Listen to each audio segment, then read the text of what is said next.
Our Sabrina Franza has been looking into the Pope's local connections here in Chicago. She joins us now with more. Sabrina, let me start with a question. When you did this story yesterday about how this was a possibility, did you really think this might happen? I mean, did his colleague really think this could happen?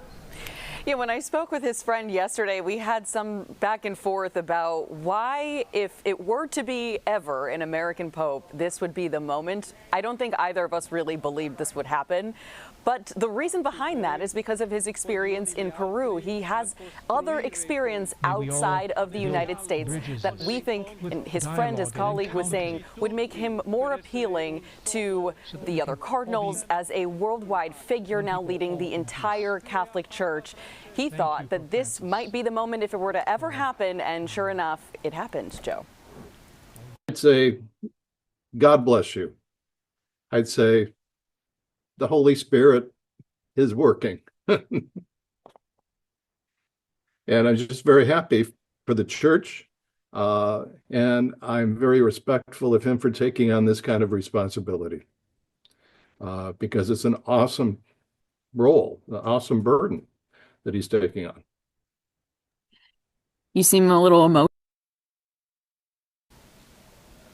And Joe, we were talking a little bit about their time working together as colleagues. He said they learned how to be priests together. And we hear over and over again about how not only is he now Pope Leo, but he was a minister first and he was a priest first. And he was working here in our area, learning how to do just that, how to start his ministry. And he really made a decision in going to Peru. That move was so monumental. And I'll tell you why. It's because his colleague was explaining. It really marked a point in his ministry where he said he was going to dedicate his service to the poor. It is a nod now that we're thinking of the legacy that Pope Francis leaves behind to what he left for us to pick up, for the Catholic Church to pick up in his now absence. But it now signals that, yes, he is a new pope, will have his own papacy, his own legacy, but the poor, the marginalized groups that Pope Francis spent so much time making sure were included in the conversation will now not be forgotten in this new papal era that we find ourselves in Pope Leo XIV. Sabrina, I'm curious, we saw the emotion there in that interview, but at least the Catholics I'm interacting with too, and I'm sure you're experiencing the same.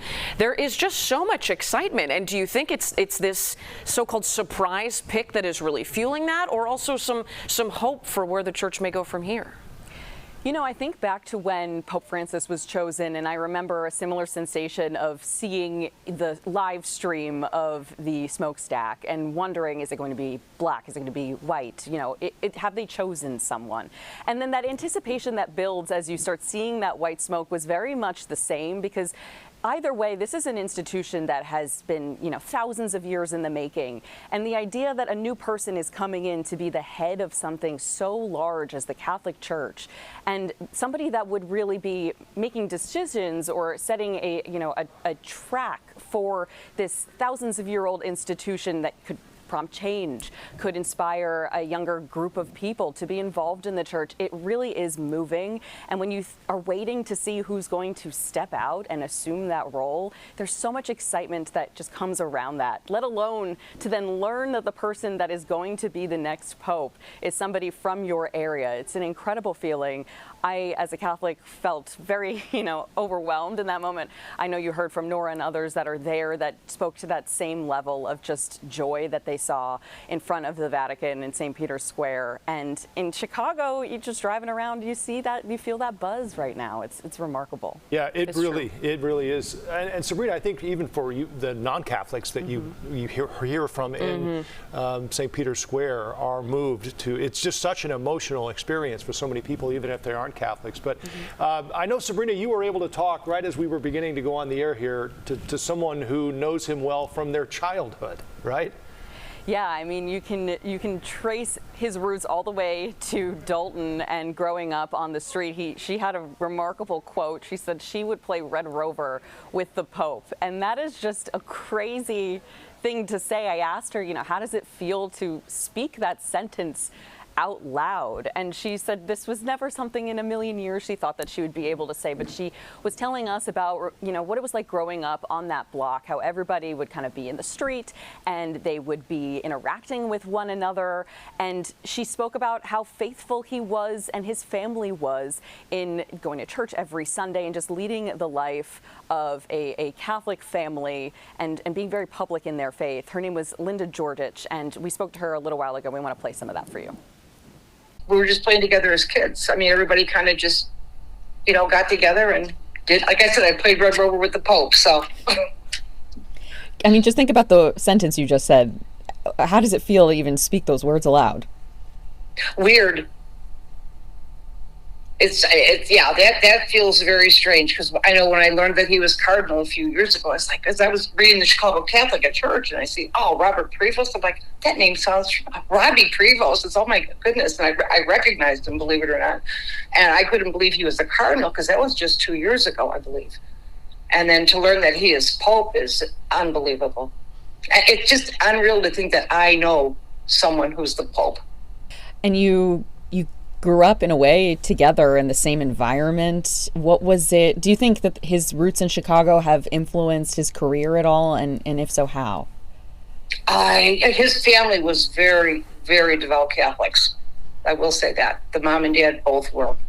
I mean, they were, you know, they never missed church, and they were very active within our parish. His mom was like a member of the Altar and Rosary Society, and they were lectors in the church. Very active, very devout Catholic family.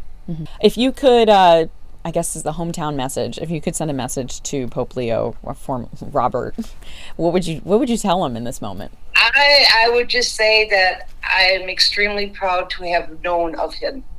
And it just, God bless him in his work. That's all. I just hope he is a good and devout leader for the Catholic Church.